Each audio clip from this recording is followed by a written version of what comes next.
now, so so that's a young person's job.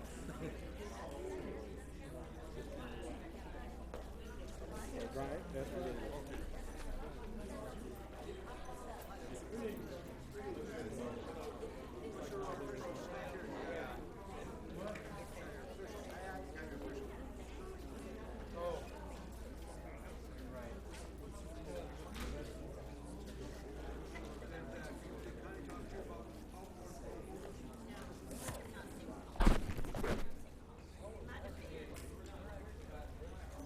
Should be set to go.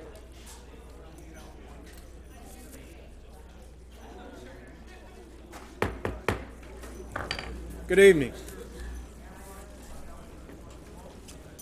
Good evening. Welcome to the Henry County Planning and Zoning Advisory Board.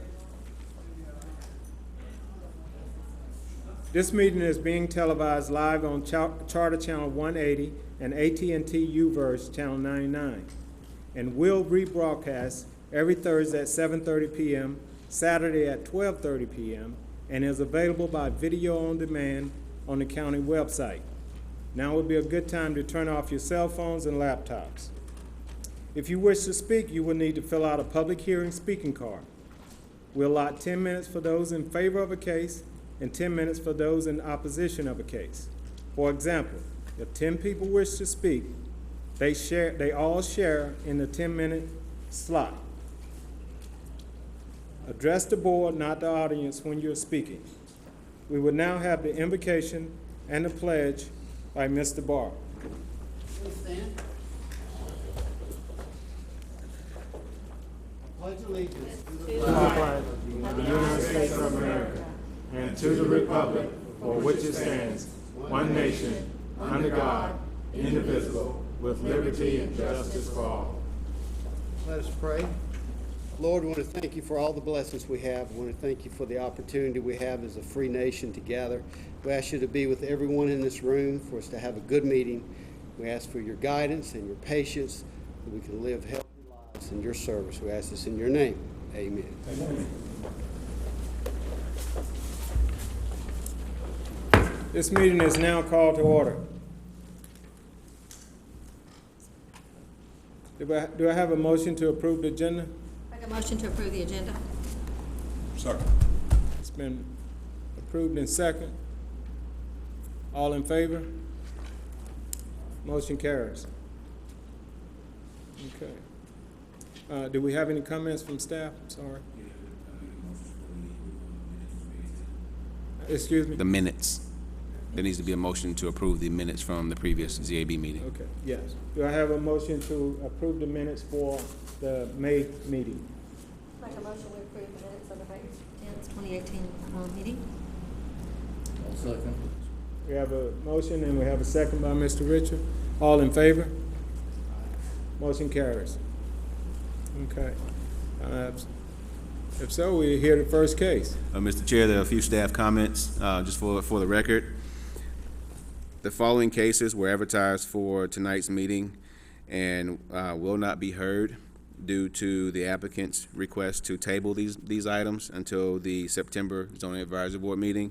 The first case is case number COMP AM 1704 for Kevin and Alicia Waters for property at 58 Old Stagecoach Road. That particular case has been withdrawn.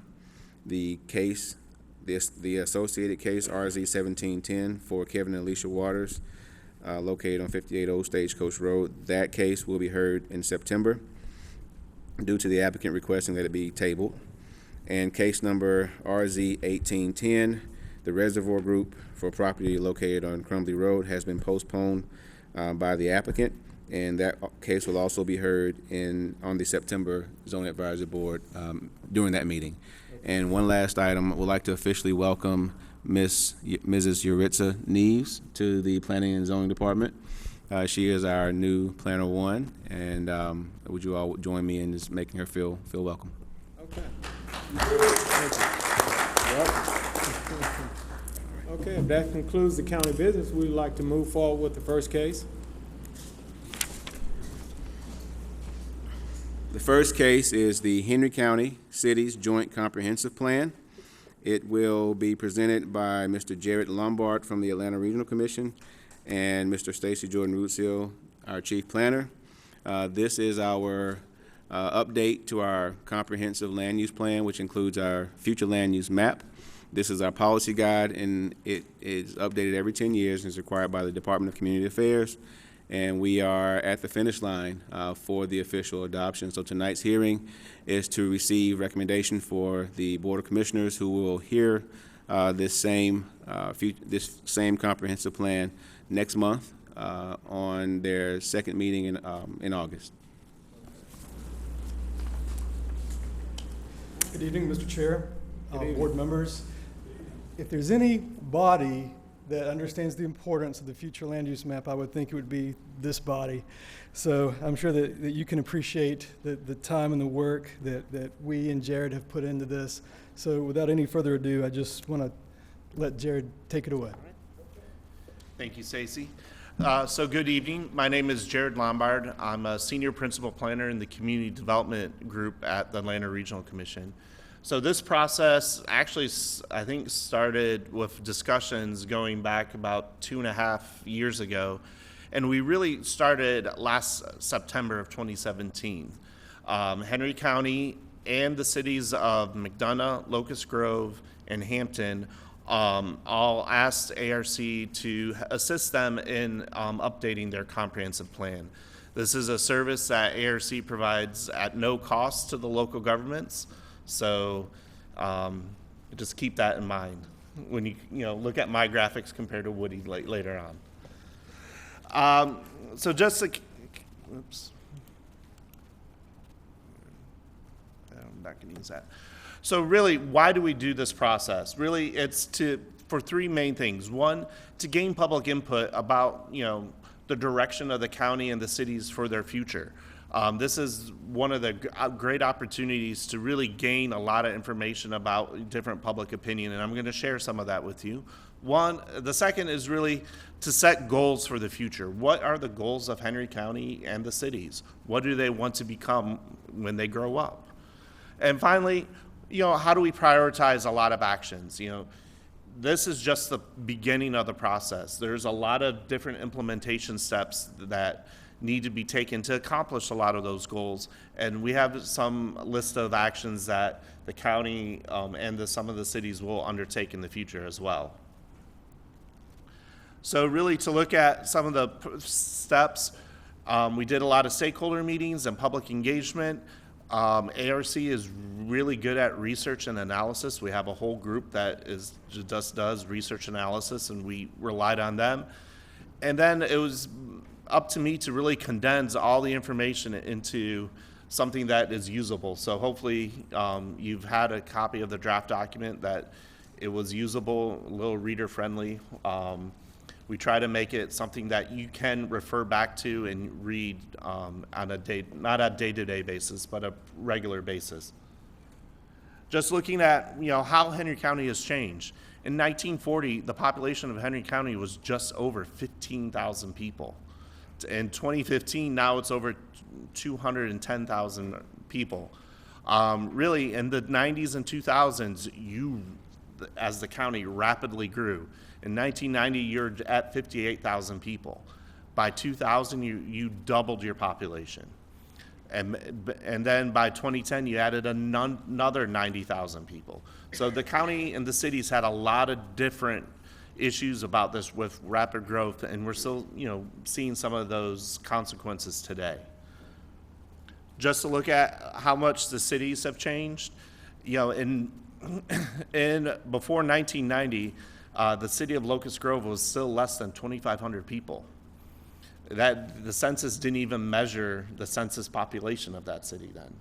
Today, it's much higher, as well as you can see how much Stockbridge and McDonough and even Hampton and Locust Grove have really grown over the years, both in terms of population and land area. Looking at some of the housing, descriptions, we had the Great Recession, 2008 to 2012, 13, depending on what year you want to use. And that really dramatically impacted Henry County. You can see that the rental housing market has definitely increased. And this is not just apartments, this is people renting single-family homes. And this is a trend that we're seeing throughout the whole region, as well as vacant houses increase. So a lot of these are different, new challenges that, the county has never faced before. So what types of jobs? And this is industry sector jobs. So it's not occupational based, but these are the different industries. The largest job sector in Henry County, no surprise, is transportation and warehousing. But you are actually very diverse with retail, trade, education, healthcare are all really close to each other as well. So there's a good variety of job sectors. You're not just all concentrated in retail or education. There is a pretty diverse section. However, looking at the management of companies, so that's the the Fortune 500 headquarters. That's relative smaller compared to other counties in the region, especially on the north side. What was also surprising is construction was so low compared to if we looked in 2005, that would probably been your largest sector. Just thinking about, one of the things we heard a lot from people was about traffic. Just thinking of this is part of the reason why. Each day, 32,000 people commute into Henry County for work. Most of those people are coming from Point South, so Butts County and south. Only 18,000 people live and work in Henry County. And then each day, 68,000 people commute out of the county, usually to points north. So that is why traffic on 75 is really bad most days. And then also thinking about how people get to work. 83% drive alone. Actually, you have a very high carpool rate, probably because it's 68,000 people leaving each day. 10% carpool, 1% use public transit, and that's including the Greta Express buses. 5% work at home, and then 1% walk. Good for them. And then thinking about how far they travel, this is actually regionally average. About 40% travel 10 to 24 miles to work. So that really gets you to the airport, just downtown Atlanta for work. 9% actually travel 50 plus miles. So that is going North Gwinnett, North Fulton, North Cobb County as well. So I kind of alluded to some of the things we've heard, but this is, some of the core things we've heard. We held 2 public engagement activities as well as an online survey. So hopefully you either came to one of those activities or filled out the online survey. And there was also boards in the hallway here for probably a good 6 or 8 months as well. So we are asking people, these were the issues from the last comprehensive plan. Are these still relevant? Talking about the loss of open space. People were pretty evenly mixed on that one. But just, some of the things, that were relevant to this body is they really thought that the county and the cities were more reactive to growth instead of proactive. And so there's some of our work program items are really trying to change that narrative. And the other one was outdated zoning. Even though that the zoning code was, or the Unified Land Development Code was updated in about 2009. Some of the other things, they were also thinking about we need more diverse housing types. The last plan really talked about we need executive housing.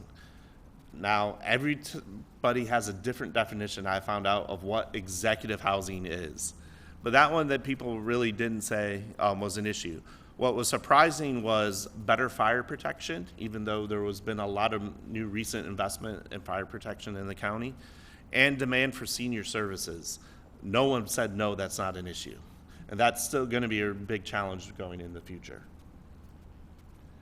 And then we also talked about preserving historic places. That was also mentioned very high. And diversify economic base. And then the land available for industrial development, that in 2009, when the plan was started, 2007, the industrial market was competing a lot more with residential development. So the residential builders were outbidding the industrial developers for land. And so that was why it was identified as an issue. Now, earlier this winter, we had a second round of public meetings, and just kind of go over those real quick. We asked a lot of people about the character area and future land use maps, and I'm going to go over that as well.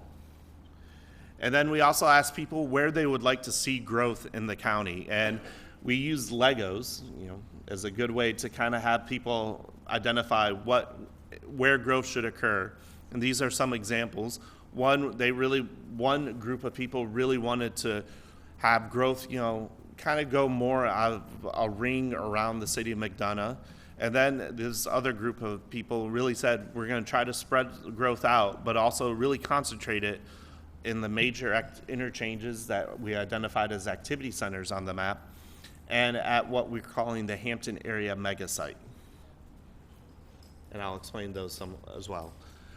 We did an online survey. The people who identified in the city of McDonough were the #1 responses, followed by people who lived in the eastern side of the county.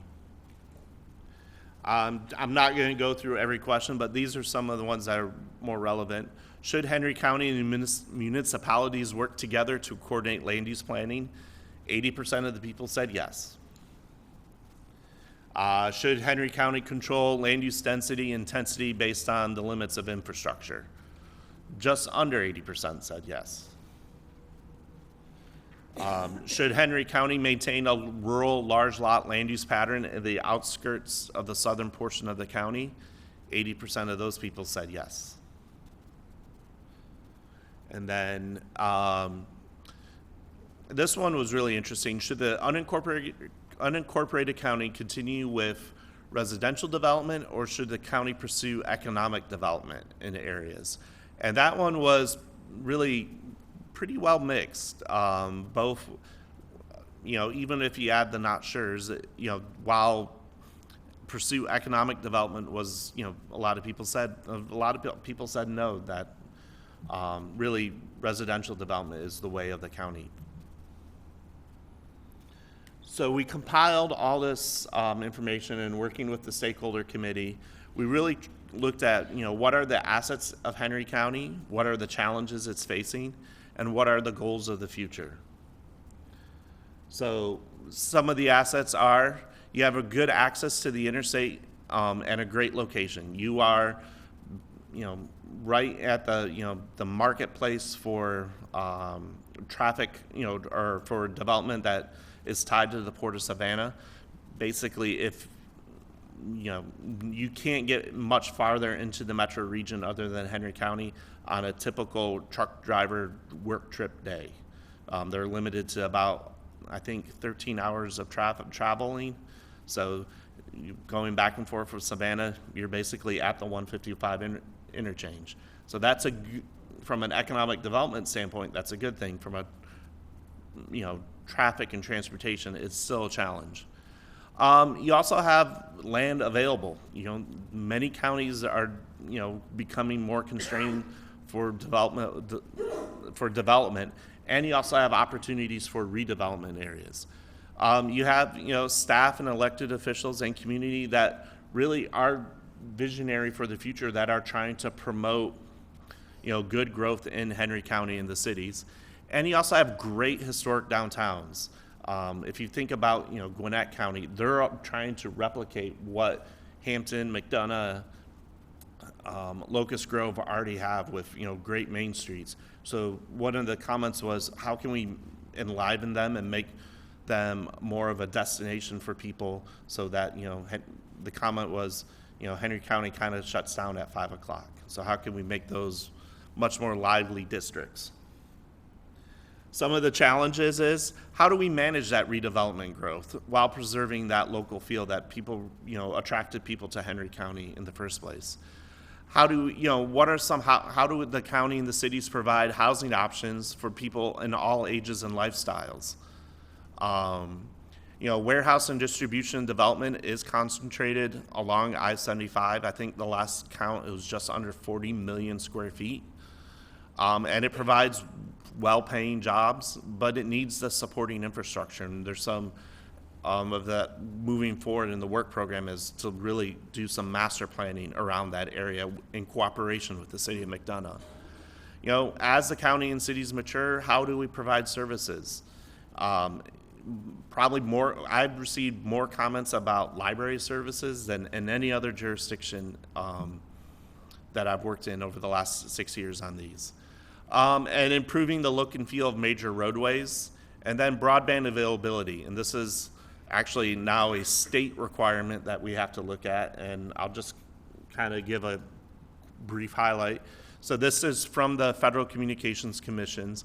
This is the number of fixed residential providers that provide speeds above 100 megabits per second. I am not a broadband expert, but compared to the rest of the region, Henry County actually doesn't have any providers other than in some key areas that provide that type of service. And you can actually zoom in at the block level to see this. So that is just a challenge about business recruitment and getting people as well. There is now going to be a whole program at the state level about providing broadband and working through that, but I'm not an expert on that one. So thinking about the goals of the future, one is really how can we develop Henry County as the gateway to the Atlanta region? You know, people coming south or people just leaving Metro Atlanta. This is the first place they see or the last place they see. So what are some strategies and that, you know, the county and the cities can develop to really make this a great gateway for the region? And I think that's under. How can we create a countywide network of multiple connected districts? So how can we better connect Hampton and Locust Grove, but as well as, you know, Locust Grove to Jonesboro or to the Jonesboro Road interchange? How can all those areas become a great connected network of areas through transportation as well as other through road improvements, but also bike and pedestrian improvements, you know, multi-use paths, those types of things. How can we connect people and businesses to opportunity, both in terms of providing workforce education, but also making sure that the businesses and people here can get to good paying jobs either in Henry County or the Atlanta region? How can we ensure the county has robust job growth throughout the whole, that's appropriate throughout the different areas of the county? You know, making sure that jobs are countywide versus concentrated in one area. How can we promote residential prosperity? You know, in making sure that, you know, going back to education and workforce development, if you don't have 50% of the people who don't have a high school diploma in Henry County are unemployed or not looking for a job. And making sure that we have different residential choices with different strategies for different areas. So what will work in the city of Hampton will not work off of Ola and those type different communities. So making sure that, you know, there is a variety of residential options in the county, but making sure it's appropriate to each area. And then also, how can we have a county and city residents who engage in their own futures to make sure that they are involved in planning, that, you know, they know what is happening. So providing more information to residents. So just thinking about how to implement the plan implementation, one of the comments we received at the beginning of the process, what's the overall development vision of Henry County? So instead of looking at each individual future land use maps, which there still is the future land use map component, what can we do to kind of show an illustrated vision of what development is? And I'll kind of go through these real quickly. The areas that are mostly light brown, that is what we're calling the suburban areas of the county. The areas in green are rural areas, and they align currently with the rural residential areas on the future land use map. The area in orange on the western side of the county is what we're calling the Hampton mega site area, where there's, looking at how can we do some better planning around the speedway and the airport with the city of Hampton. The areas in red are what we're activity centers. So these are major retail and residential districts that we're trying to incorporate to become more mixed-use developments. The purple blobs are the historical town centers, and that big blue blob in the center is what we're calling the Henry County Global Gateway, which is basically south of 20 to 155, recognizing that that is all that development has happened. How can we plan for it, improve it, and continue to work with the property owners jointly with the cities of Locust Grove and McDonough, as well as the county, to come up with a master plan and some implementation mechanisms, either a tax allocation district, community improvement districts, and really come up with a good special small area plan for that area. The purple dash lines are what is the planned trail network from the countywide transportation plan.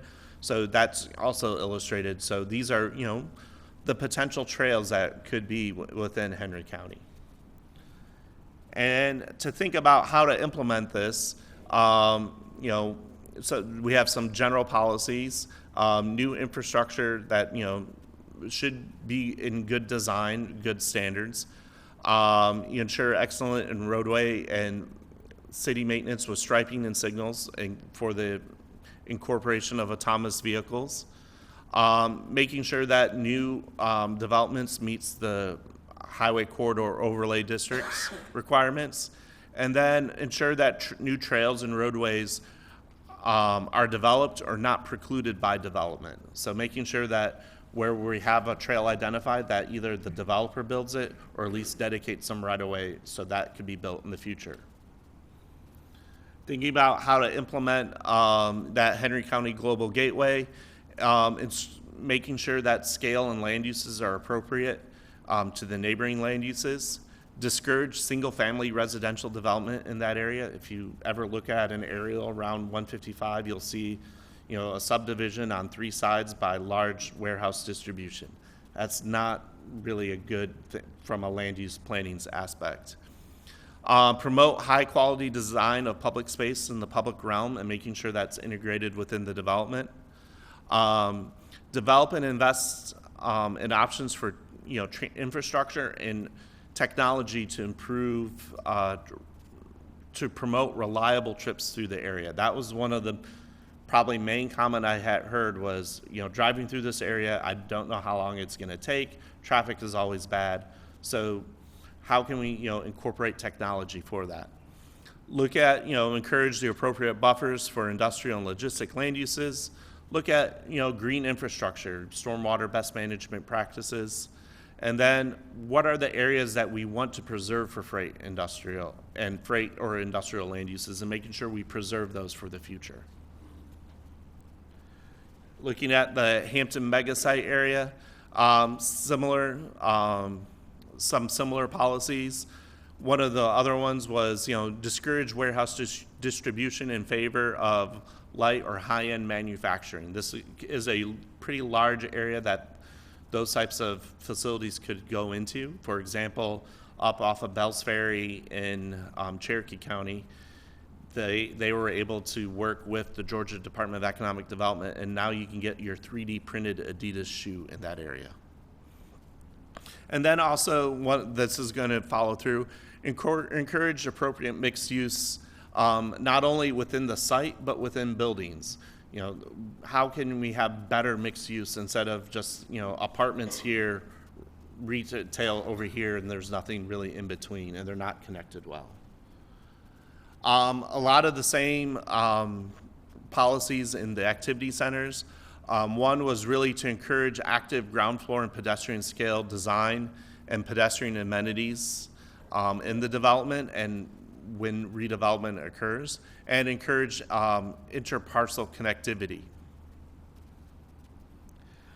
Looking at the suburban areas, really look at, new development is, or redevelopment demonstrates attention to the existing neighborhoods, so making sure it's not, different in scale, size, or density. Making sure that, there's sidewalks along major roadways connecting a lot of these developments as well.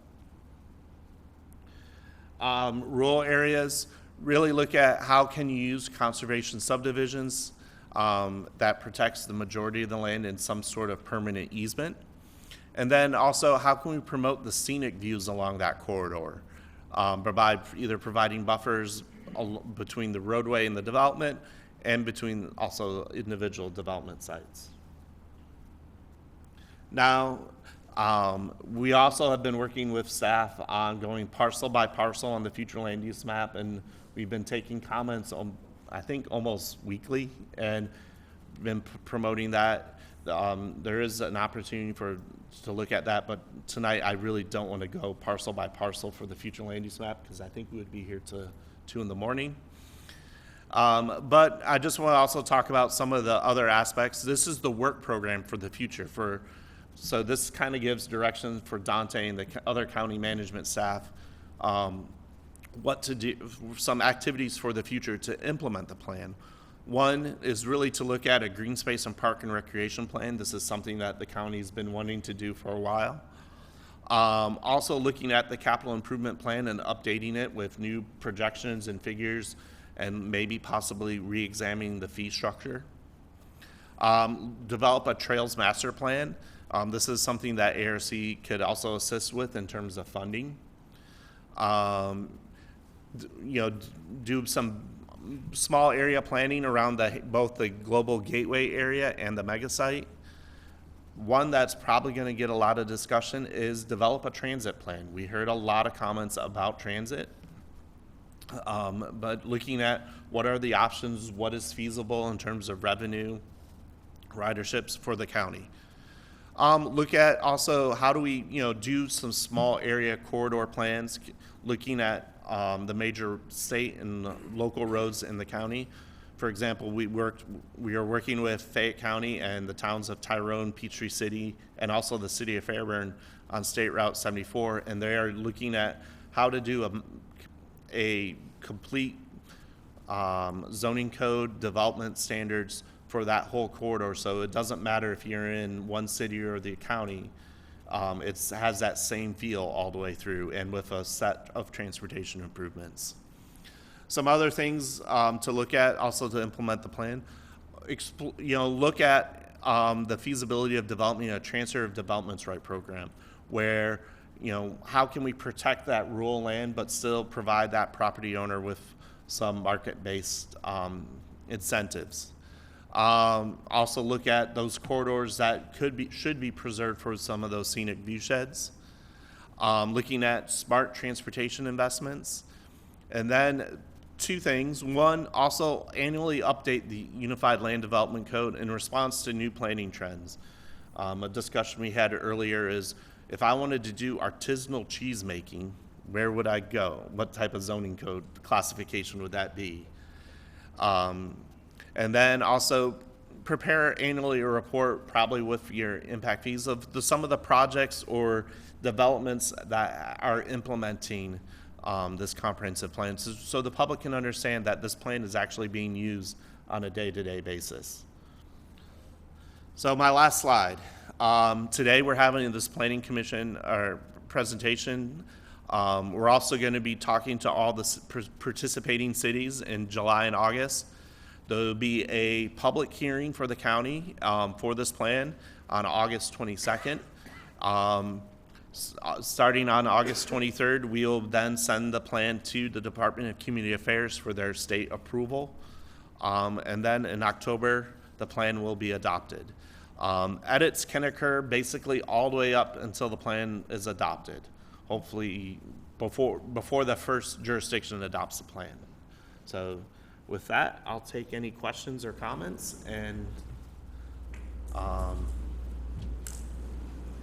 Okay, well, thank you for your education on the plan. Does the board have any questions for staff?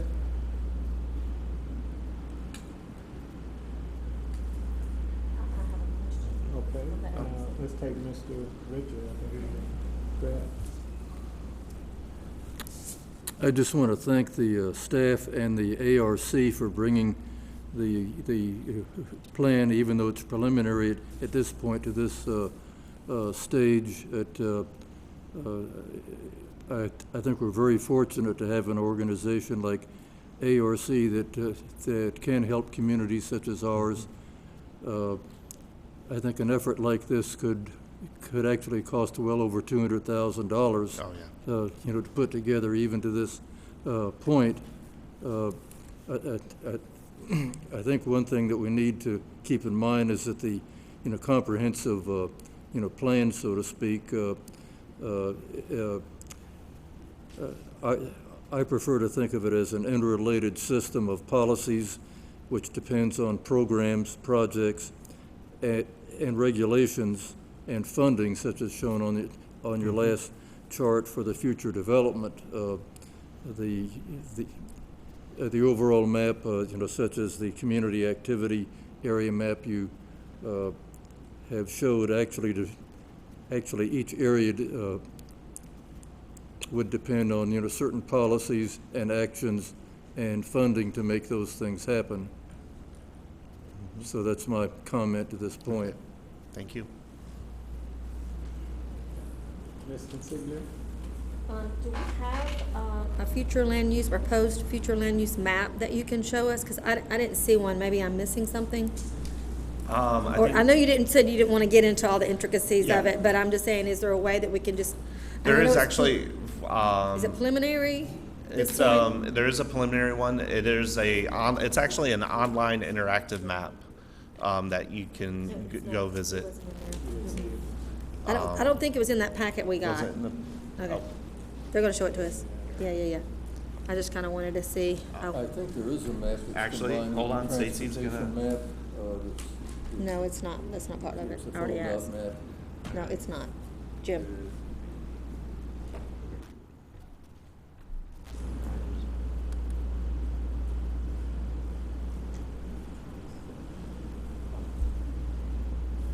Bear with us while we switch the lens or the camera. Yeah, I think the camera is in on it.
Okay, and I guess. What I'm trying to show you is the actual,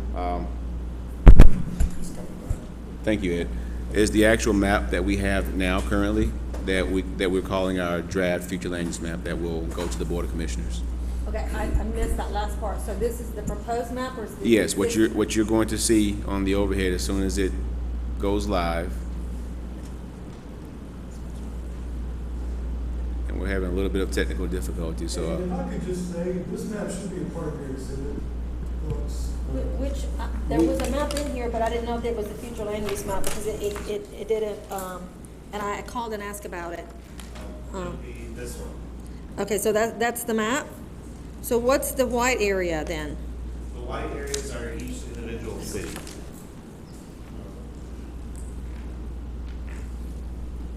Okay, all right. Yeah, because that wasn't on here. All right. In addition to the unincorporated county, we also included the future land use map for the city of Hampton, since this board also serves the city as well as the unincorporated area. of the county.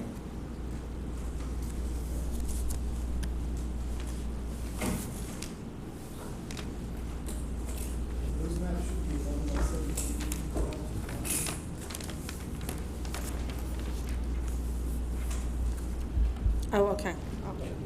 Any other questions? Do we have any other questions for staff? Oh, and here's actually that map. Yeah. So what's illustrated is the interactive map, the online map. It's, the base map is an aerial, which is why it looks grainy. This is the map that's in your exhibit books.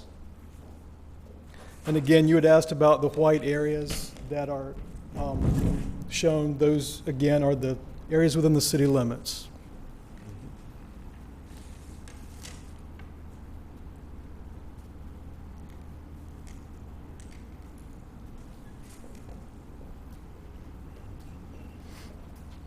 And also, the future land use map for the city of Hampton is in your exhibit books, and it looks like this.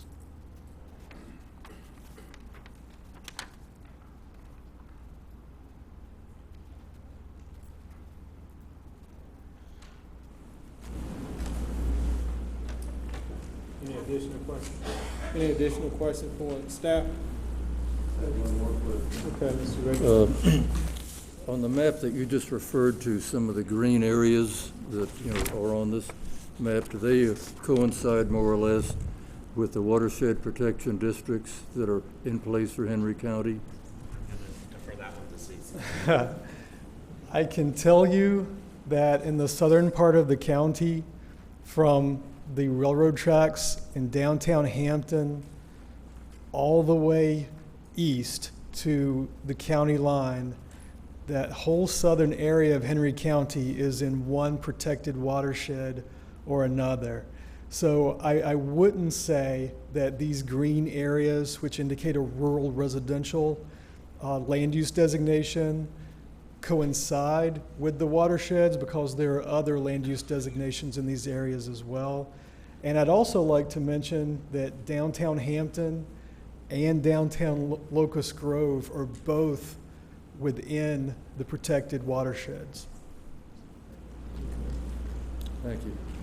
Okay, well, I have one question for,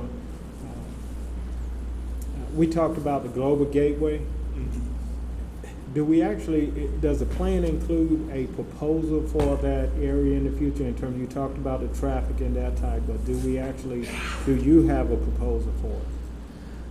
We have some implementation policies and and some development strategies, but one of the things was, this was an area that, we're talking about, the cost of this, the money that you save by having ARC do this plan.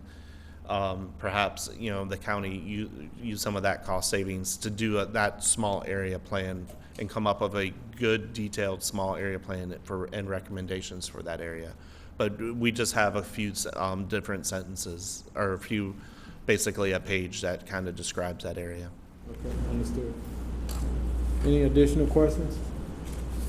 Okay, well, thank you so much for that education. At this time, we'd like to allot 10 minutes for those wishing to speak in favor of the comp plan. 10 minutes for anyone wishing to speak in favor of this comp plan. Okay, if no one is coming, we'd like to allot 10 minutes for anyone wishing to speak in opposition of the plan. How many cases they just want to speak? Excuse me? How many cases the person just wants to speak, whether it's in favor or opposition? Well, come forward, Just sir. have comments. Yeah, come forward, sir. And you have 10 minutes, there's a total of 10 minutes that's allotted to speak. Anyone else wishing to speak will share that 10 minutes, so. I'm off faster. Oh, okay, so share that 10 minutes with them. Are we ready? Yes. Good evening, State- board members. I'm Sonny Strickland, and I just have a few questions, and I did not see any real answers. I saw details and I saw projections, but I didn't see any real answers to some of the questions I have. One is we have a proposed future land use, or we have a future land use plan in place in Henry County.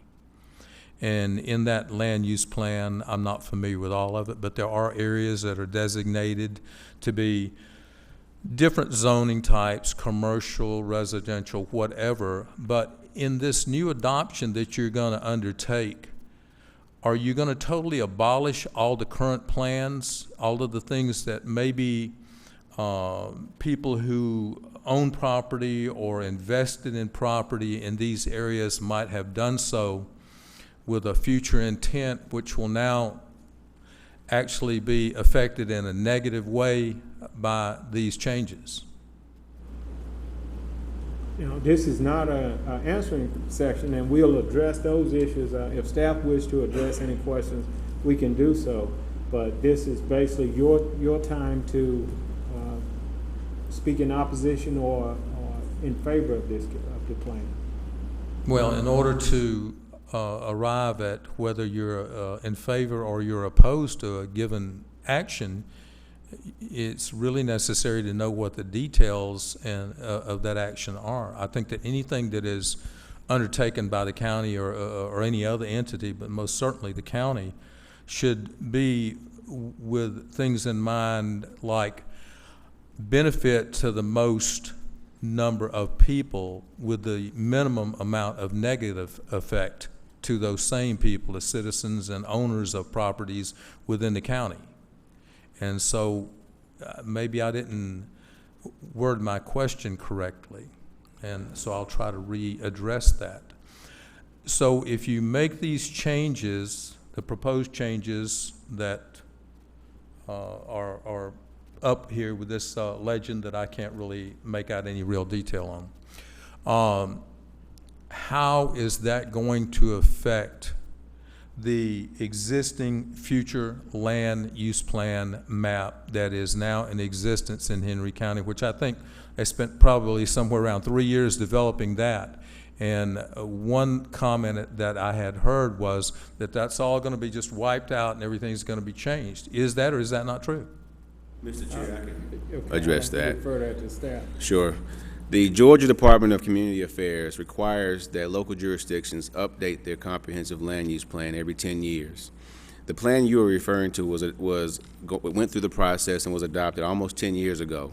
So it's not so much a broad brush doing away with the plan. It is updating the plan based on trends, based on how over the last decade Henry County has developed. We've had to take into consideration the recession and how that affected our development, and those projections that the previous comprehensive plan and future land use map that projected for future land use. Did we meet them? Did we come shy? Were we in a deficit? Were the percentages and estimates met?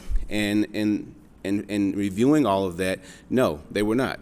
And so how the county has developed present day in relation to what it was projected to develop did not happen in the way that our current future land use map shows. So there is a need to update based on the reality of how Henry County has developed over the last 10 years. This is going to happen again in the next 10 years. So 10 years from this year, we'll be going through this process again, because we're going to look at how have we developed. Did we develop, and how we projected on the analysis from the feedback we received from the community? Have we developed based on all of the infrastructure improvements that we've made, on the road improvements, on the comprehensive transportation plan implementation, any SPLOST projects? We look at all those things to see, do they support how we forecasted our development and growth? Is our population going to be 351,000 people by year 2040?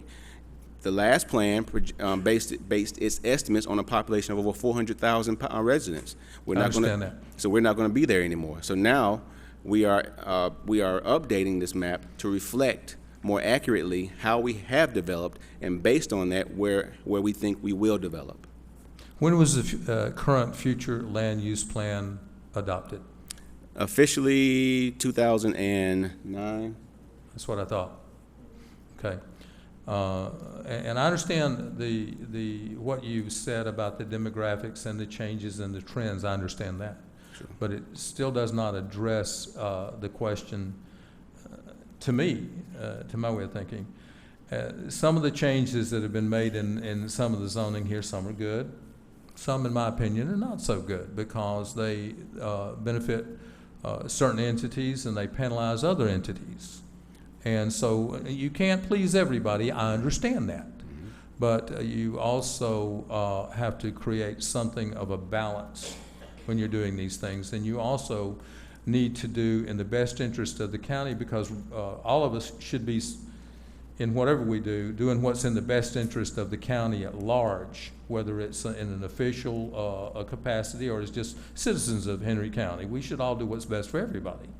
So if something's going to have a negative effect on those citizens, landowners, homeowners, whatever the case may be in Henry County, it should be considered very carefully before there's a wholesale change. And what I've heard so far, and I don't mean to be disrespectful, but it's pretty ambiguous, okay? And so I'd like to see something that's more specific about what, if any, changes are going to be made, when they're going to be made, and I'd like to see a lot of exposure to the public so there's more input from people who may be able to provide input that is helpful in making a good long-range decision for the benefit of all the future residents, present and future, in Henry County, so that we don't make some of the mistakes that we have made in the past. And so we head in a good direction that is not detrimental or economically stressful on any particular individual, groups, or entities, whatever. Does that sound realistic? I will answer it in this manner. We have spent the last 2 years reaching out to the citizens of Henry County. We've partnered with the Board of Education.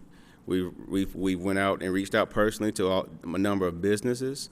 We've utilized public social media, and we've had a lot of response. We had links, we've had surveys, and we made a valiant effort to allow the citizens and give the citizens an opportunity to allow their voice to be heard. So what you are seeing tonight is technically the plan of the people. This is not just staff putting together our plan, but the citizens of Henry County have weighed in on this and added their contributions to this plan. Now, all citizens know they did not come in and meet and contribute, but we did open this update to the citizens of Henry County over the last 2 years in multiple occasions. Yes, sir. Sir, if you will, if you have any additional questions that you would like to take on as a question base, you're always welcome to stop by their office to do so. At this section, it's a comment section, so if you would like to, if you have additional comments, go ahead and do so, and we are at a point where we're beyond our time. Okay, I understand. I'd be happy to meet with you. Okay. Well, that being said, I guess that just settles it, doesn't it? Thank you very much. Thank you. Mr. Chair. Yes. And just to clarify also, Dave, I understand that tonight we're reviewing. We're looking at this, we're seeing what's going on, and then, from what I understand, it's going to go to the Board of Commissioners on Yes. August 21st? Yes. August 21st, the Board of Commissioners will do a public hearing, and then they will do a vote on it, from what I understand, correct? Yes, they will vote and make the official motion for adoption. One follow-up question. So in that meeting, will you have more details as far as what will actually be adopted as opposed to just ambiguous details? That's my question. Clarification. Will you have clarification? Sir, again, this is not the question section here. If you have additional comments, please make them now. And you can always stop by their office to answer any questions that you have. Thank you. I have a quick question. Is there on the website a way to look at the future and the current? So someone can just go to the website and say, I live here, my area is zoned for this or future land and all of that, and then this is what is being proposed? Sure. We're happy to provide all information we have to anyone who requests it. And if you would like, sir, you can schedule time to come into planning and zoning. We can sit down and walk you through what we've done and provide you the copies of what we have in writing that provides all the details. It's about a 180-page document. Okay, thank you. And thank you for that question, because that feeds to my concern, because there is a change that will affect my property. And so thank you very much for that question. Thank you for that information. Thank you, sir. My pleasure. 1 minute, 11 seconds. We have 1 minute for those wishing to speak in opposition of this. No, it's in favor. But he was more of opposition. Thank you, Board. My name is Terry McMickle. I reside at 264 Indian Creek Road, Locust Grove. I actually did exactly what Mr. Barr said. My family owns a parcel of land on 155. I looked at the existing future land use map. I looked with Mr. Jordan. I looked at the proposed future land use map, and we would like to, for the board to consider, or the advisory board to consider, changing that proposed zoning for that parcel. It's a 10-acre tract on 155 in the Global Gateway. The current plan, or the current future plan, shows it as medium-density residential. The future proposed plan shows it as the same. In that area of 155, it's actually in the Global Gateway, where a comment was made that, in areas like that, there is some residential. You're trying to maybe possibly stay away from some residential because of the conflict in that area. That 10-acre tract would be extremely difficult to develop as a medium-density subdivision because of its size. 10 acres you just don't see many people develop subdivision on 10 acres. We would propose that y'all consider that as a commercial tract. I know that may not be something y'all will do tonight, but I also heard from Mr. Lombard that area may be studied in greater detail by your zoning staff now.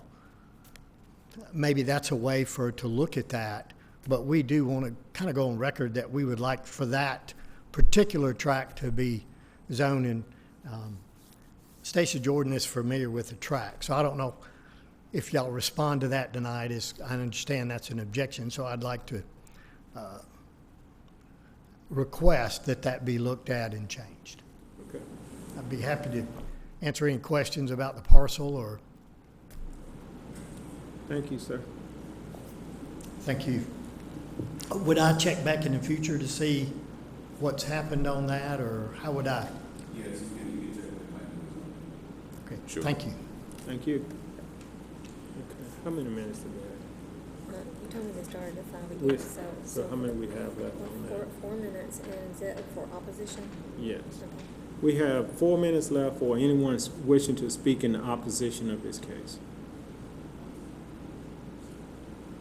Okay. And I'm going to start it over and give 10 minutes for anyone wishing to speak in favor of this case. Okay. If not, we'd like to call the case, please.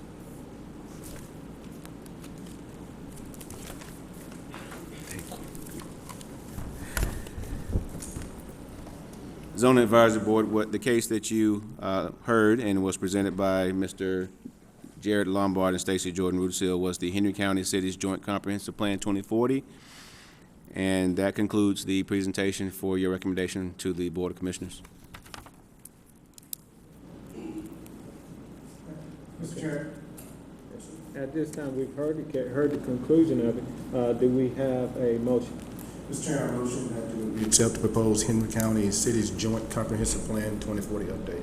Okay, we have a motion by Mr. Patterson. Do we have a second? We have a second by Mr. Richard. All in favor? Motion carries. Thank you. Hear the next case, please.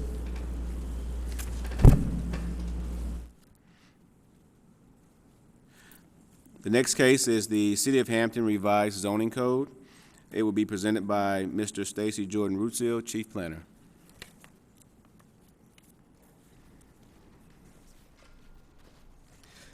Good evening again, Mr. Chair, board members. The City of Hampton is proposing a complete overhaul of their zoning code. And this is a great endeavor, and we applaud them, and we want to extend our recommendation of approval for the effort that they are making. The city has engaged the services of the consulting firm TSW, and so their representative here tonight is Mr. Woody Giles, and so he will present this new zoning code to you, and I'm very confident and pleased to let Woody take it. All right, thanks, Stacy. Good evening, everyone. Again, I'm Woody Giles with TSW. We're delighted to be here. The zoning ordinance and the zoning map are being completely overhauled, so there's a lot of information. I'm going to try and present it as concisely as possible, sort of an overview, so fasten your seatbelts and we'll jump into it.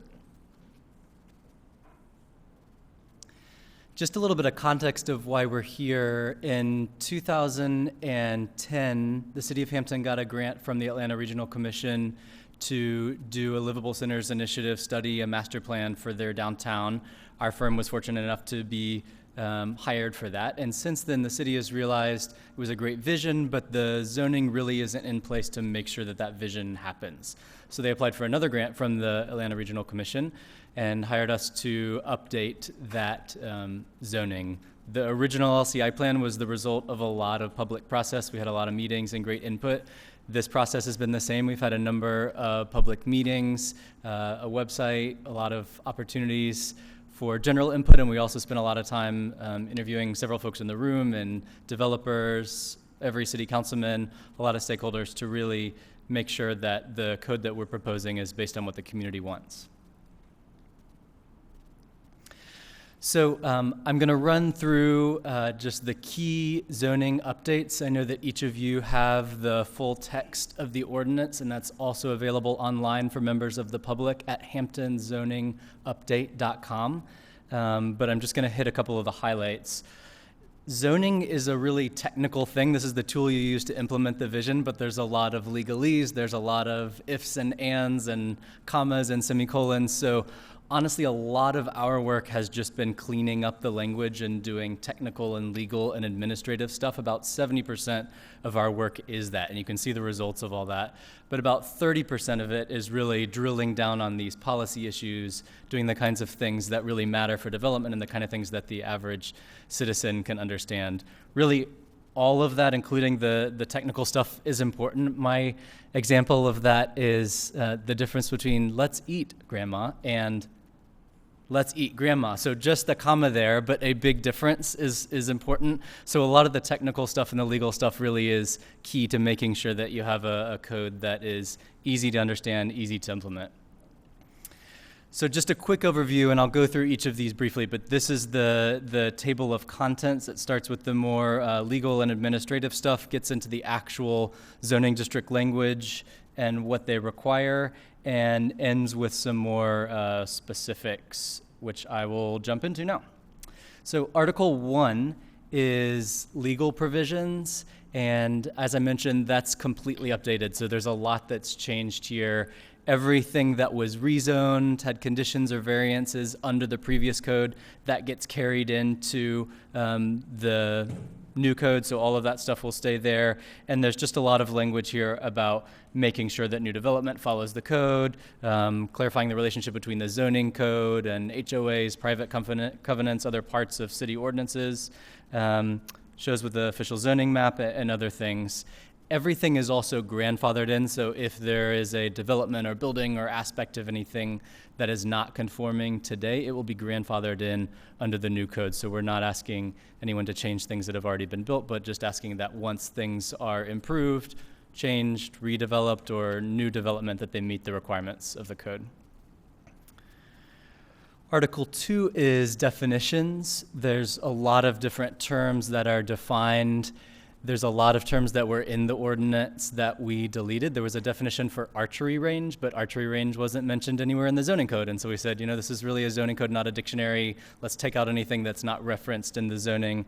So a lot of those went out. There were definitions scattered all over the zoning code that we consolidated all into this one Article 2. And there were a lot of things that weren't well defined or weren't defined at all that we are clarifying. So how tall is a building, financial institutions, the legal landscape around this has changed recently. We wanted to define them. Some residential and lodging uses and many other things are now in the definitions section. Article 3, these are general provisions. These are things that apply to anything citywide across the code, regardless of what zoning district it's in. Today, those are scattered across the codes, and we're trying to compile them all into one section. And there's a lot going on here, so I'll touch on a few of these specifically, but we're proposing design standards that would apply citywide. I'll talk about what those are. Site lighting standards in order to preserve the rural feel and prevent light pollution. Buffers and screens and the tree ordinance, a lot of that is being updated and strengthened. Parking requirements are being updated, and cross-access standards, which is what requires you to have a driveway or access between two commercial developments, so you're not having too many driveways on the street. One of the biggest pieces of this is the design standards, and we heard a lot in our public meetings about wanting to raise the bar, have higher quality development in Hampton, have buildings that last longer. So there are design standards for residential development and non-residential development. We're not getting into the weeds. We're not regulating architectural style like some communities do, and we think these will be easy for developers to understand and for the city and county to administer. So some pretty basic standards, but they just talk about building materials. They require porch or stoops on residential buildings, some design things related to garages, some things related to windows, both on homes and businesses, to make sure there's adequate glass, and a number of other design standards that I'm happy to take questions on later. Article 4 is use provisions. So these are things that apply citywide, but only to specific uses. And we're providing more specific standards for a couple of things that apply citywide. Outdoor displays of merchandise, such as you see in the photo there. Home occupations, which is someone who has a business they run out of their home. Self-storage facilities, and a few other aspects are now better regulated and defined. So jumping into the districts, Article 5 is the residential districts. And you can see on the right there a sample page from the ordinance. So in general, we're trying to provide graphics, we're trying to provide tables of requirements and allowed uses, so it looks a lot cleaner, it's easier to find what you're looking for. Just a couple of changes here, updating the minimum house size, which was really confusing and complicated in the code today, to just have a set of graduated minimum house sizes based on what zoning district you're in. The use table's been updated. The PD, Plan Development District, we are keeping in the code because there are some properties that are zoned PD today, but we're turning it into a legacy district and saying that it's not available for future rezonings. The reason we're doing that is that it is, in one sense, a good tool because it allows developers a lot of flexibility, but there's not a lot of predictability for the public or the council. So developers that want to develop something would go for residential under one of the existing residential districts, or if they want something more mixed use and flexible, we've redone the MU mixed use district, which I'll talk about in a minute, and that's an option. Multifamily today is all zoned RM, and the code talks about RM 1, 2, and 3, but the zoning map only shows RM, so it's anyone's guess which property is which when you look at the code. That was a little confusing. There's also distinctions between apartments and condos, which are difficult to make, put you on sort of tricky legal ground.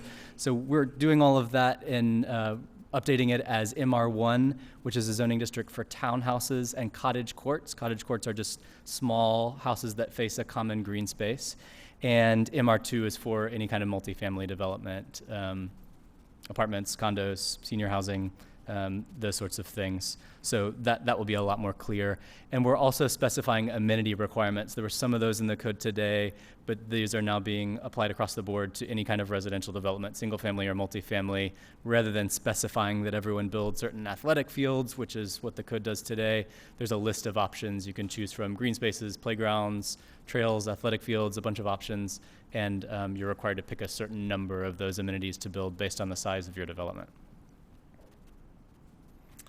Article 6, business districts. These are C1, C2, C3, M1, M2, really pretty minor updates here. A lot of the same clarifications that you see in the other code districts, and as you can see, an updated use table that makes it a lot easier to see at a glance what's allowed in each district. The way the uses are written today, C1 has a list of uses, C2 has a list of uses plus what's in C1, C3 has its list plus what's in C2 plus what's in C1, so there's a lot of flipping back and forth to see what's allowed in your zoning district, and this just makes it easy to look in the table and see what's allowed and prohibited. Article 7, mixed-use districts, is a completely new article. There's 3 chapters in it. There's a downtown mixed-use district, a downtown residential character district, and a mixed-use district, and I'll talk briefly about each of those. Downtown mixed-use is really the main tool to implement the vision of the LCI study for downtown. So there's a wide variety of uses allowed as long as they're compatible with the downtown environment. There's specific building types specified for commercial buildings, residential building, and all the types. But other than that, there's not a lot of regulations, not a lot of setbacks, maximum density of 8 units per acre, but it's pretty flexible in terms of what it allows there. Up as of now. So at this point, we'd like to ask the board to entertain any questions that the board may have, and maybe we can pick up on the rest of your report. Okay, does the board have any additional questions for? Yes. Okay. Go ahead. Thank you, Woody. Thank you very much for what the work you've done. Really going through it, you've clarified a lot of things, make it very simple to find what you're looking for. And really, I've heard a lot of comments about how much improvement there is in the zoning code, what you've done. Don't have much questions. You and I have talked a pretty good bit about watershed protection. Do you think there's a chance of getting an expansion on the watershed with the perennial streams requirements, buffers around perennial streams in the watershed? So the question is about the watershed districts, and those are staying as they are today in the code. Those are not a part of our scope to update since we're just touching the zoning. There's different watershed regulations, and my understanding is that some of those are tied to service agreements that the city has signed with the county or with the water authority, and so they can't be changed or updated without updating those agreements. I haven't seen those agreements, but that's what I've been told. So we're leaving all of that as is today. There's definitely some updates we've identified that should happen in the future. I know the city is already thinking about those, but for now they're all staying there. They're being reorganized, so they're easy to find, but they're staying as is. Yeah, the city of Hampton is presenting their zoning ordinance update, so technically there's no time limit for them. Okay. And so if you wouldn't mind allowing them to continue the presentation, thank you. Yeah, we can do that. I think you was on Article 6 or 7, Woody. Sure, I can continue, and I'm most of the way finished with the presentation. So, so I believe I was talking about DTMU, downtown mixed use, and just how it's going to implement the plan. The areas adjacent to downtown, we've created another new district called Downtown Residential Character. This has a lot of the broad uses that are allowed downtown, but says that you have to have them in either an existing residential building or a building that looks residential, so you could have a restaurant, an office, or something like that, as long as it has a residential feel. And the third district that's new for mixed use is MU. It is a little bit of a mystery to me today what's there. It has its own definition section, sort of completely different than the rest of the code, so we completely rewrote that. And it's intended to allow the same sort of walkable mixed use that we have downtown, but in areas that are outside of downtown. So there's a number of standards there that also apply. in DTMU and DTRC related to window requirements, making sure that buildings face the sidewalk instead of parking lots out front, requiring new street connections and sidewalks and street trees and things that are just good urbanism. So Article 8 is overlays, and there are 3 overlays in this section. One is the conservation subdivision. There's a lot of requirements today, and that may be why no one has ever taken advantage of this in the city of Hampton. So we're simplifying those requirements and increasing the density that's allowed, giving a little more incentive for developers to do this, knowing that to be eligible for this overlay, they're required to put 40% of the property in some sort of permanent protection. So we think this will be a great tool for increasing the quality of development and preserving open space in Hampton. Second overlay is senior adult that exists today, and there's very minor edits to that. And the third overlay that Mr. Bailey mentioned is the Taulaga overlay. So it's not in conformance with the state model ordinance today, which is the case for several other overlay districts in Henry County and the city. So there needs to be some thought there and coordination with all the municipalities and the county to make sure that's updated. But for now, we're keeping it as is. Article 9, historic preservation, no changes here. There are 2 historic districts in Hampton today, the Main Street and Oak Street historic overlay. We're really not proposing any changes to those. They stay the same on the map, a few cleanups of wording, but the requirements and administration of that are all the same. Article 10, wireless communications facilities. This is cell towers. There are some updates that need to happen here, but that was not a part of this process, so that chapter is staying the same. Article 11 is signs. This was another chapter that we completely rewrote, so a lot of the language is changing. Some of that is just to respond to the changing legal landscape in the US. A lot of communities are working with that. There's a lot of definitions that are new or updated to make sure we're clarifying everything. And a lot stricter. The sign ordinance is very permissive today. You can do a lot of signs. You can do a lot of things that I think people would not like, even in residential subdivisions. So we're just dialing all of that down and specifying different standards for residential areas, commercial areas, and downtown. And the last article is the administration chapter. This clarifies a lot of processes, things like rezonings, conditional use permits, variances, just to be clear what that process is. Also the appeals process, how do you appeal an administrative decision? How do you appeal a decision of Hampton City Council? And also the role of this board, which is talked about different ways in different parts of the code. We're keeping it the way it is today, or the way everyone assumes it is today, which is that you get to review all of the zoning decisions in the city of Hampton, but the city council has the final say. So there's no changes there, but it's just spelled out black and white, so it's really easy to see. And then throughout, where we've referred to the zoning advisory board and the city council and everything, all of those references are cleaned up. There's also some language here about seasonal activities and temporary events. Some of those were listed as conditional use permits, which is a little weird that they're tied to a specific time period. So we're defining a new category there. And then we've created a new term called the zoning administrator, which is just defined as whoever the city manager designates. But that's the person who oversees the code, who has the responsibility to administer it, who has the responsibility to do administrative variances, just so that's clear.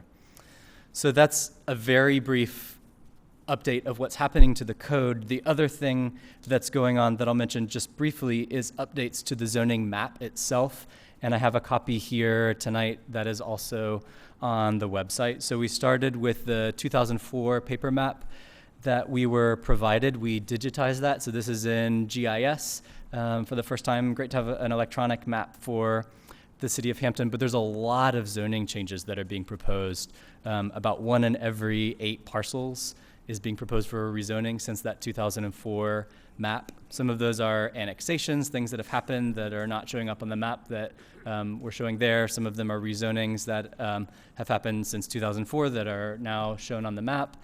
Some of them are clarification of boundaries. The 2004 map, to be honest, is hard to read in places. There are lines that seem arbitrary that don't follow features or streets or property lines, so we're cleaning that up to put them in logical locations. As I mentioned, there's new DTMU and DTRC districts, so we're rezoning a lot of land there. most of downtown today is C2, and almost all of that is becoming DTMU, so that's pretty clear.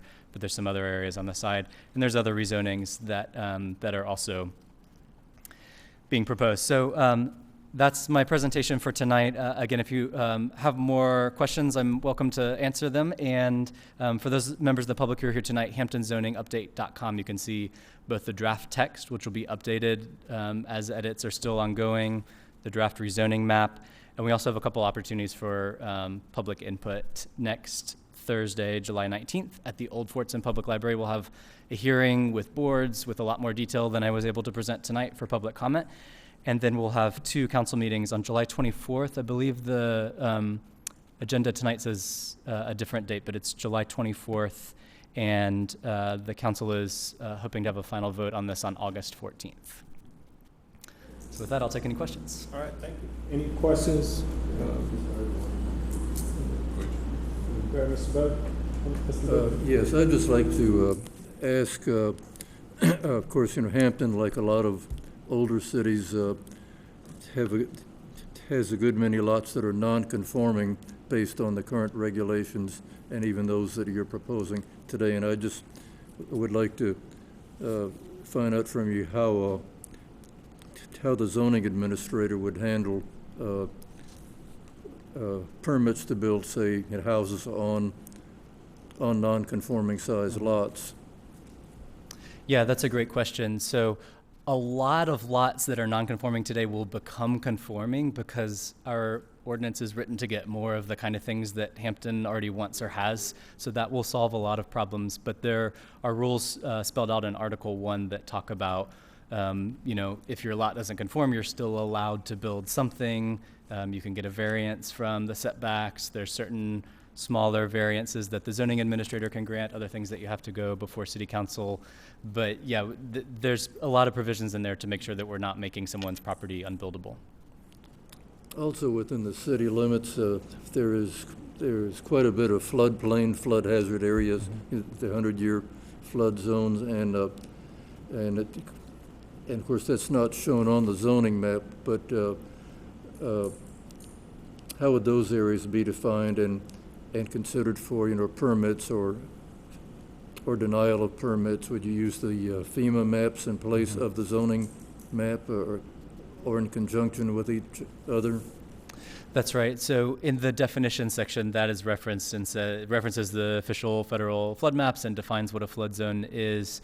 And that's beyond the power of zoning to allow someone to build there because that's a different regulation. But that's the case. And there's some clarification on how you calculate density if you have a large flood zone or creek or something on your property. So I think that's clearer, but it doesn't change what you can build in the flood area. Thank you. Any additional questions?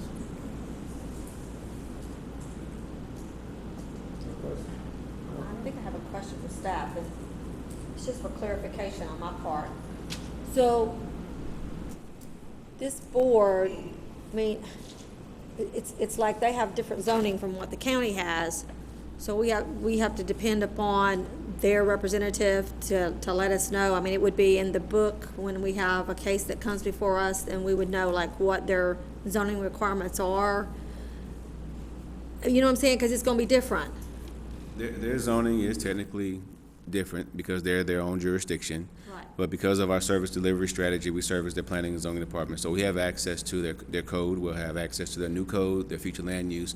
And so we'll take it through the same review process as we do any other cases that for zoning or conditional uses or variances or what have you, and then bring it to the zoning advisory board for recommendation and then forward it to their city council for a final hearing. Okay. Any additional questions? No. If no further questions, we would like to allot 10 minutes for anyone wishing to speak in favor of this case.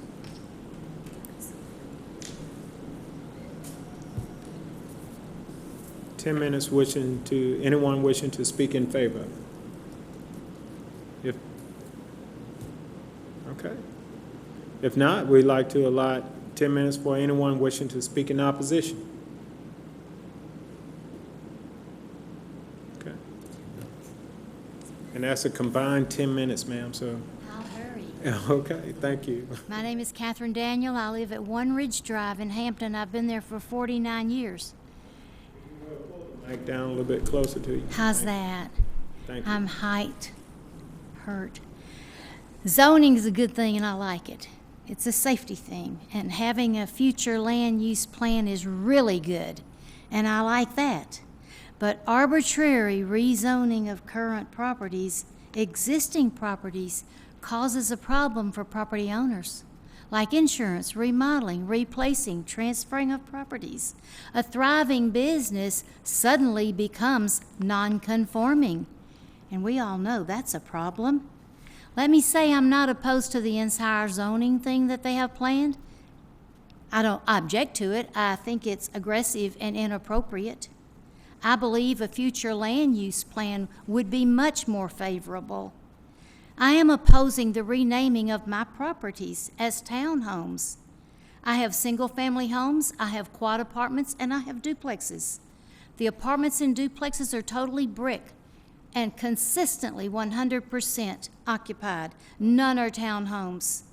So my issue is that zoning is not accurate.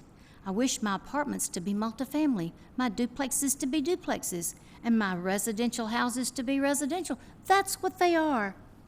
And we all know that if this zoning goes through and they're changed to townhomes when they're not townhomes, I become non-conforming. This is how I earn my day-to-day living, and I really don't want it to happen.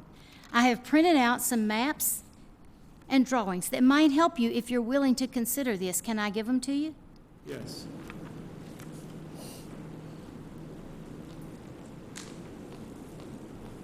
Thank you for hearing me. I appreciate it.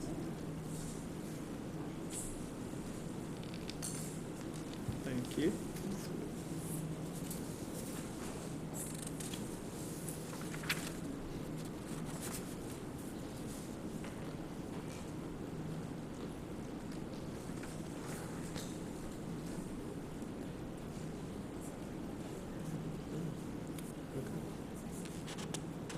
Do anyone else would like to speak in opposition? Please come forward.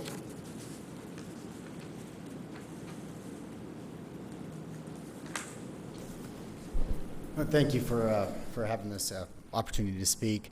I represent Heritage Bank. The bank received a letter dated June 14th, and a line of it said, "You are receiving this letter because your property is identified on the list." I'm assuming it's one of the lists of the properties that is defined by the new zoning map as a change district.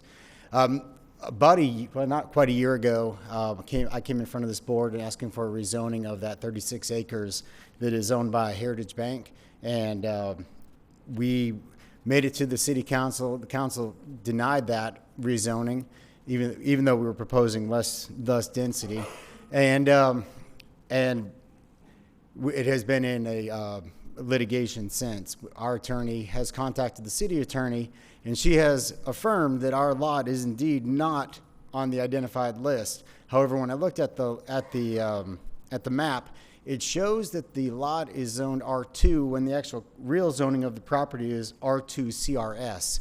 And I just want that clarified, that it is indeed zoned R2 CRS, which gives the bank the benefit of that of those 74 lots that they're zoned for, and then recommend that no rezoning of that from R2 CRS occur until the lawsuit is resolved.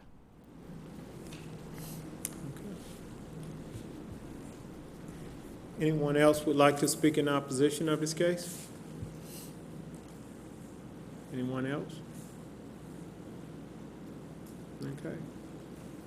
If no one else is coming forward, does the board have any additional questions? You want to speak in opposition of the case, sir? Okay. Okay, come forward, sir. In favor of the case. My name is Steve Hutchinson, Mayor of Hampton. I live at 15 McDonough Street, Hampton. This plan is a good plan.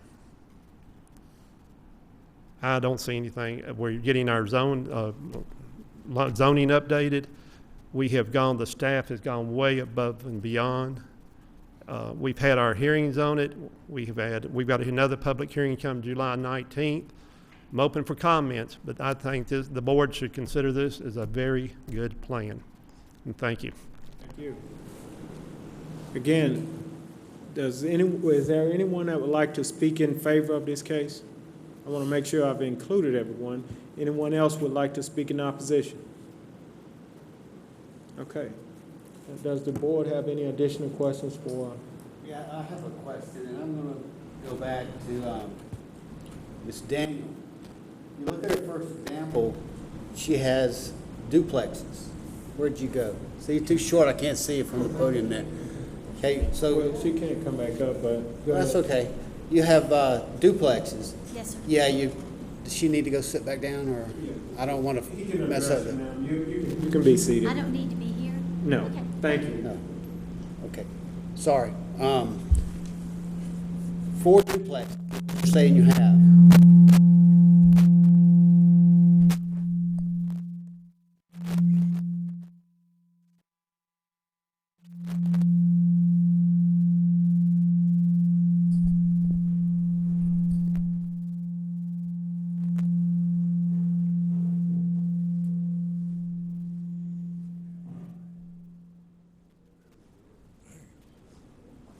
Test 1, 2.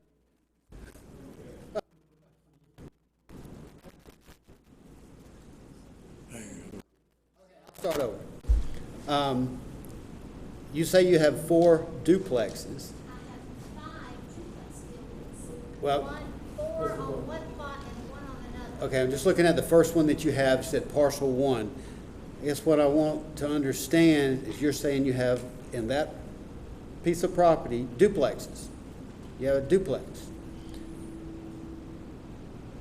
But then with this change, it's going to change from residential to multifamily. I guess my question is, That particular thing is zoned townhomes on the new zoning map. okay, so what happens? I mean, there's a name change there, so what does that happen? It's zoned townhomes, so then, actually, if something happens and one burns down, I can't replace a duplex because it's zoned townhomes. Hopefully nothing will burn down, but.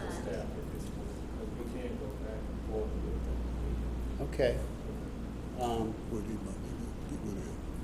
Pardon?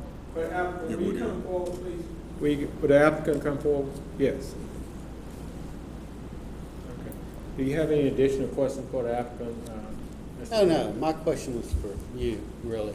So what happens if we rezone her property? If she's renting them out, you know, what happens? She's going to continue to rent them. She can call them what she wants. So what does that change as far as her? I mean, a comment was if it burned down, I could not build the same structure. Is that true, or? So any use or any aspect of anything that doesn't conform to the new zoning will be grandfathered in. It can continue to operate for as long as it wants to. The rule in the zoning is if you're spending more than 50% of the replacement cost on renovating a building, then you have to bring it into conformity. So for a residential building like that, if you're doing a new roof or a new air conditioning system or a costly renovation, as long as it's not more than 50%, that's fine. But if you were to tear it down or a natural disaster tore it down, you couldn't rebuild that back. But I know the city is still, this is a draft map, and I know the city is still talking with that property owner and a number of others about what the final zoning for those will be. We have no problem with what is there at all. We're looking at the future land use. Should something in it not be there, what would come back that would be best to fit that region? We have no problem with what is there. We love it. She takes one of the best landlords that we have in the area. If something would happen and it wasn't there anymore, what would be the best fit for the area to develop going forward is the question. Ma'am, this is not a question and answer session. You've had your chance to speak. And this is not a question and answer, but thank you. Please be seated. Okay. Thank you.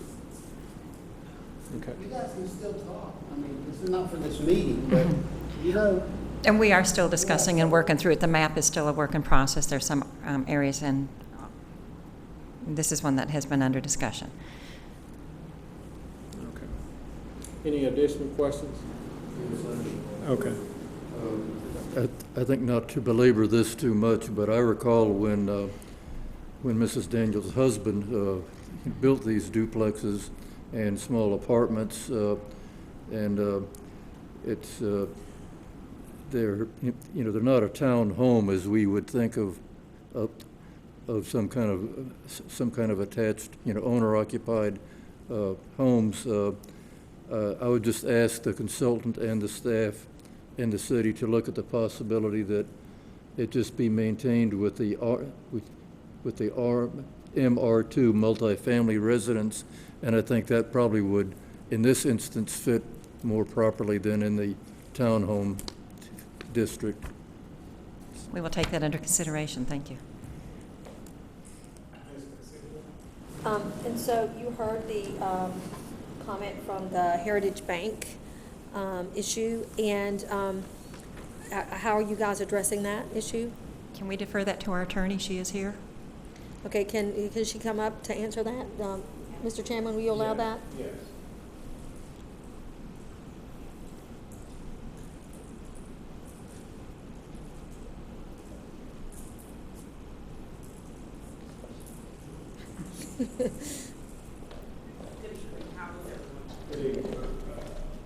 I heard from the gentleman, and I don't know if you noticed my expression, but I was a little confused because I think there's some misinformation. The property in which he speaks changed ownership, and that all happened prior to me coming aboard. And so there was a former city attorney that oversaw the request for the rezoning that happened obviously before your board and then went over to the city council. And so now that we're in this rezoning process, I do believe he is on the list, and I'll just defer to staff to confirm that. I will have to go and look at the actual list in the map, and I don't have it with me tonight. Okay. If I do, but I can pull out the map. Yep, can you please? So he's on the list for what? I guess I'm misunderstanding. What The list? list of the number of parcels that are to be rezoned.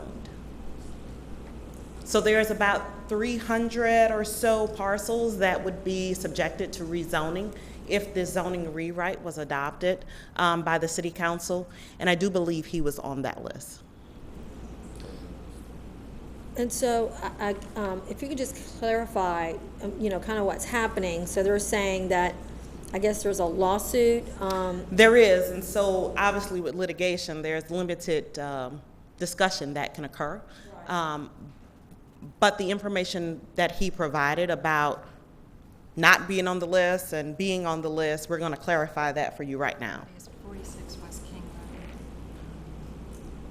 Road. And I guess my question would be, if this is approved, how does that affect him? We're just this is just a proposal. I'm assuming staff. Dante, can you? I don't know if you know where I'm coming from, but if we approve this and that's part of that, should that partial be left out? What? Technically,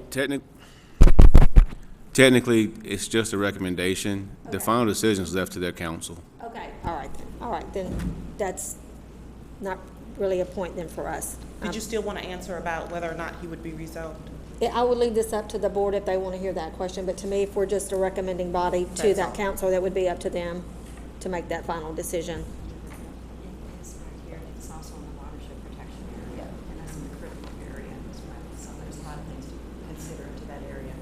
I'm sorry, we can't hear you. It's in the watershed protection area, and parts of it also fall into the critical watershed protection area as well. So there's a lot of factors that have to be considered into that partial before we can give an answer on that. Thank you. All right. That's all I have. Thank you. Any additional questions? Okay. If there is no additional questions, at this point, we'd like to hear the case, please. City of Hampton Revised Zoning Code. The Henry County Zoning Advisory Board will review an amendment to the City of Hampton Code of Ordinances proposed to add a new Appendix A, zoning, presented by TSW. A revised and updated zoning map will also be reviewed as proposed. Properties within the city limits may be assigned different zoning districts, as well as be subject to new or reconfigured overlay districts as established by the proposed zoning code. We've heard the case. Do we have a motion? Yes, I'd like to make a motion. Make a recommendation, a motion for the City of Hampton that they approve this revised zoning code and revised zoning map. We have a motion. Do we have a second? Second. Okay, we have a motion by Mr. Baylor, a second by Mr. Richard. All in favor? Motion carries. Okay. We hear the next case, please. RZ 1808 Mandalay Properties of Cumming, Georgia requests a rezoning from RA Residential Agricultural to R4 Single Family Residence for property located at 100 Coulter Woods in land lots 100 and 101 of the 2nd District. The property consists of 1.0 plus or minus acres, and the request is for a single-family subdivision in District 1, and the report is being presented by Mrs. Julie Yoder, Planner 2.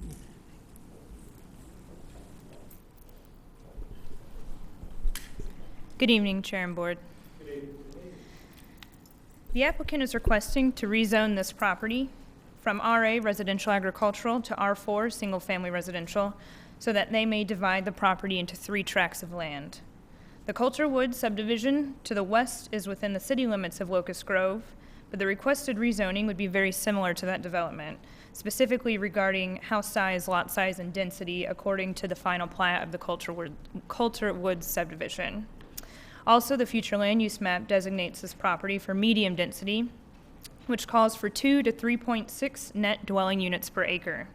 The net density for this subject property would be about 3. With that being said, staff recommends approval of the rezoning request with the following condition that I'll place on the overhead, and I'd be happy to take any questions you have. Okay. Thank you. Spirit 5. Do we want to, do I need to make a motion, Dante, or about, no, not now? Excuse me, after the public hearing, opposition and those speaking in favor of it, then there would need to be a motion. Okay. Does the board have any questions for staff? No questions? Okay, if there's no questions, do we have anyone that would like to speak in favor of this case? I'm sorry, would the applicant come forward? I just skipped all over a case. Thank you. Sir, please state your name and address for the records. You have 10 minutes. And do you have anything that you'd like to add to this? My name is Royce Grant. My address is 4170 Chattahoochee Road, Cumming, Georgia. Really not too much to add. It's pretty straightforward. The rest of the lots, like she said, are all in the city limits. And I believe the reason this lot cannot be annexed in the city is because it would create an island. Therefore, it's best that we leave it in the county. And we're just trying to really clean this subdivision up as well. When you turn in the subdivision right now, it's a 1-acre lot. If we build with the current regulations at RA, I don't think it's going to really conform and look as well as if we subdivide it in 3 lots. It'll be more contiguous with the rest of the lots. And what I'm kind of proposing is basically the same things that's being built as far as house size. Right now in the city of Locust Grove, they have 1-story home is 1,750 square foot, and a 2-story home is 2,200 square foot, and those are both minimums. And we'd just like to add that as well. And as far as facade, which would also match what's in the rest of the neighborhood, we're proposing all homes will be exteriors on all sides shall be brick, stone, or cement fiberboard. And I appreciate your consideration. Thank you very much. Okay. Does the board have any questions for the applicant? Ms. Consiglio? What did you say about the sod? The facade? I thought you said the sod. Oh, I'm sorry. I'm sorry. Facade. Yes, ma'am. Okay, I'm sorry. I misunderstood. I don't have a question. Okay. I have a question. Yes. Dante knows I'm concerned about the sod, right? Okay.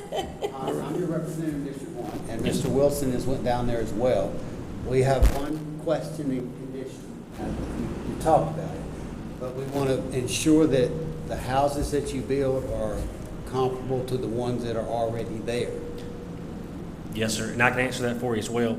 What I'm working with, if these 3 lots are approved, the same builder, which is SDR, that has built and owns all the rest of the lots, they are also going to build these 3 homes as well. Okay, we don't care who's building it. We just want them to be the same size, Single Yes, sir. stories, just like what's down there. Absolutely, yes, sir. Exactly what's there, we're gonna conform with that, yes, sir. So you're going to take care of that condition? If you'd like to make that a condition, you can add that to your motion. Yeah, that's what I was talking about earlier. Ms. Consiglio, have an additional question? Back to the sod, since this is in the county, so that any disturbed area has to be fully sodded. Is that a correct statement? Could you say that one more time, Ms. Consiglia? Since this is in the county, and for all disturbed areas, it has to be fully sodded? That would need to be a condition. That would be the definition, and so It would you're need to be a condition. Oh, it needs to be a condition? Yes. Okay, all righty. I would entertain that any disturbed area be fully sodded.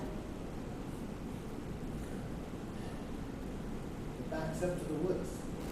I mean, I understand what you're saying, but the yards are going to be sodded. That's what I'm saying. Yeah, Any it's all disturbed, that. any disturbed. I'm just thinking disturbed areas.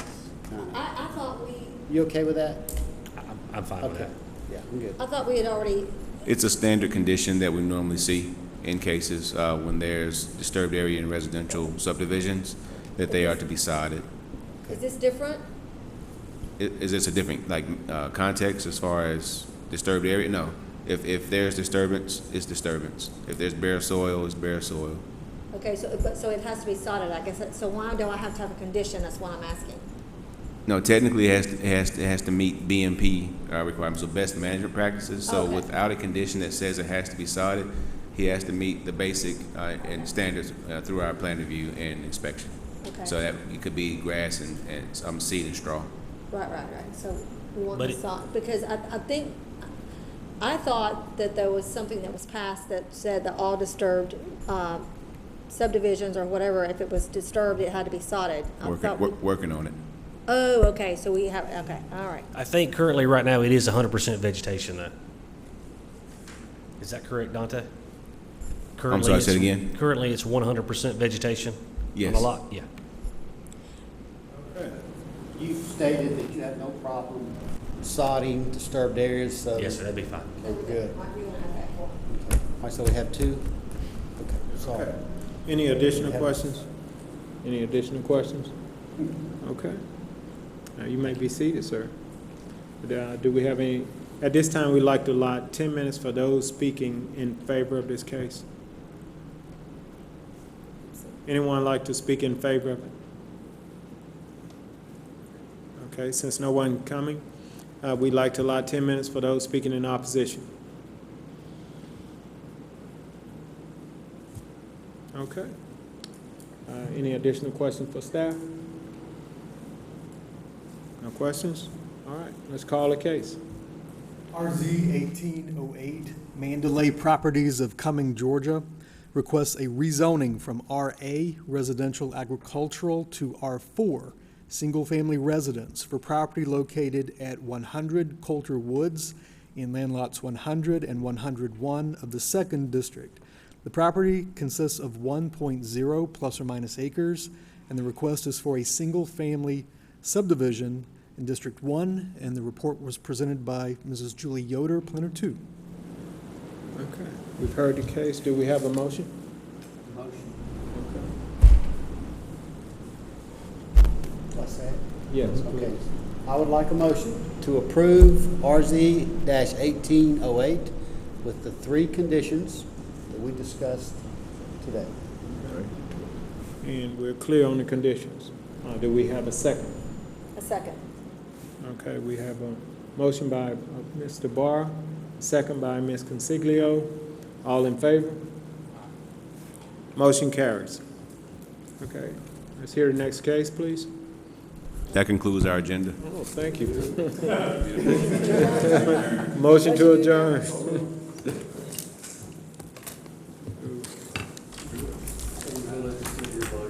Hey, yeah, man, I tell you.